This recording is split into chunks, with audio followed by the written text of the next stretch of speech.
खुलुमबाय स्टुडियोआव दं आं भाग्यश्री बसुमतारी गारि मटर सालायग्रा लाख लाख सुबुंफोरनि थाखाय मोनसे गेदेर खौरां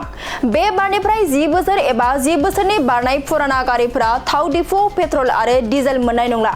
10 बोसोर एबा 10 बोसोरनि बारनाय पुराना मटर साइकेल आरो साखा खब्रै गारिफोरा पेट्रल आरो डिजेल मोननाय नंला नंगौ नोंथाङा थारखौनो खोनादों 10 बोसोर एबा 10 बोसोरनि बारनाय पुराना मटर गारि सालायग्राफोरनि बेरेखायै सरकारा गेदेर थांखि लादों नोंथाङा 10 बोसोर एबा 10 बोसोरनि बारनाय पुराना एबा गोजाम मटर गारि सालायो नामा जुदि नोंथाङा 10 बोसोर एबा 10 बोसोरनि बारनाय पुराना एबा गोजाम मटर गारि सालायो अब्ला नोंथाङा सांग्रां जा 10 बोसोर एबा 10 बोसोरनि बारनाय पुराना एबा गोजाम मटर गारि सालायनाया नोंथांखौ खैफोदाव खोख्लैनो हागौ 10 बोसोर एबा 10 बोसोरनि बारनाय पुराना एबा गोजाम मटर गारिफोरा थाव डिपो पेट्रल आरो डिजेल मोननाय नंला होनना बे समाव सुलुंनि गेजेरजों मिथिनो मोननाय जादों बे गेदेर थांखिखौ सरकारा बारनि गुनखौ रैखा खालामनो थाखाय दिल्ली आरो नयदायाव लानाय जादों आरो रायजोआव बे गेदेर थांखिया 1 नबेम्बरनिफ्राय गोहोम खोख्लैगोन लोगोसे बे नेमा साखा खबनै आरो साखा खब्रै गोनां गासै गारिफोराव बाहायजागोन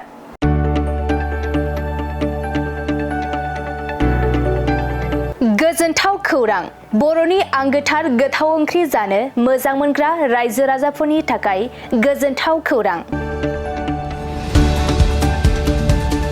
बर'नि आंगोथार ओंख्रि जानो मोजां मोनग्रा रायजो राजाफोरा बे गोदानै खुलिनाय लाइजौ हटेलाव हाबफैनो हागोन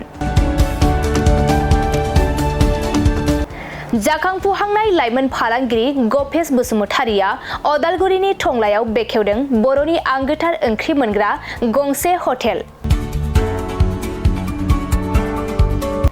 अदालगुरि जिल्ला टंलानि मिउनिसिपाल बर्ड मावख'नि साखाथियाव गोदानै बर'नि गोग्गो जानाय आदारनि गंसे लाइजौ मुंनि हटेल बेखेवदों अदालगुरि जिल्लानि सिङाव थानाय फालांगिरि नोगोर टंलायाव गोदानै खुलिनाय बे लाइजौ हटेलाव बर'नि दोरोङारि जाग्रा आदारजों लोगोसे गोबां जाग्रा आदारफोरबो मोननो हागोन गोदानै बेखेवजानाय बे लाइजौ हटेलाव अमा बेदर बोरमा लकेल ना साम' नारजि अनला खारै थास' मैथा आरो नाफाम आरो गोबां आइटेमफोरखौ मोननो हागोन बेनिखायनो नोंथाङाबो अदालगुरि जिल्ला टंला लामाजों थांलाय फैलाय खालामोब्ला बे गोदानै खुलि जानाय लाइजौ हटेलाव हाबनानै बर'नि दोरोङारि गोथाव जाग्रा आदारफोरखौ जालांनो हागोन आरो नोंथाङा नैबे 9101758967 जानबुं नम्बरनि गेजेरजों खौरां लाहरनानै आबुङै मिथिना लानो हागोन